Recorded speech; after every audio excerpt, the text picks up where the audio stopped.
With hay drying up and leaving farmers without food for their livestock, many around the area are trying to salvage corn stalks to use as feed. The problem is the corn could contain deadly levels of nitrate. KTVO's Brian Dukes explains. Through pretty much any cornfield across the heartland, and the short, bare, and dried out stalks spell disaster. And while the majority of the crops are a complete loss, options for farmers haven't dried out completely.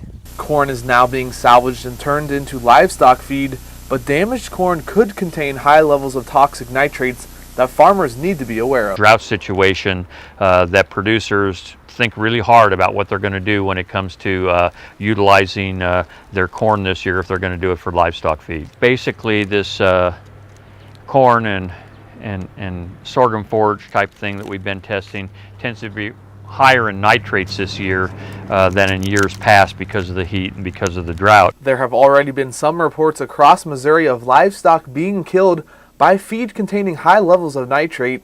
Corn high in nitrate may look identical to corn lower in nitrate. That is why it is so important to have your corn tested. We can use a simple what we call nitrate spot test. So if a producer brought in some samples, we could split the corn stalk open and then take our diphenylamine kit that we have and put some drops on there and determine whether there are nitrates in the stalk or not. And then from there develop a strategy with producers in terms of what they might want to do with this corn, whether they want to put it into corn silage, whether they want to make green chop, whether they want to graze it, whether they want to bale stalks. If the testing solution stays clear on the stalk, nitrate levels are relatively low. A darker color indicates high levels of nitrate, which should then be sent off for further testing to determine the exact amount of nitrate. We can get a rough idea by looking at the spot test, the level of the nitrates, but we can't get a definitive amount. So for that, we recommend that a producer send it on down to the veterinary toxicology lab or diagnostic lab in Columbia, where they can do another test and determine the actual amounts of nitrates in there. If your corn is too high in nitrate for silage, there are still other options available. You can bale your hay and wrap it tight in plastic wrap.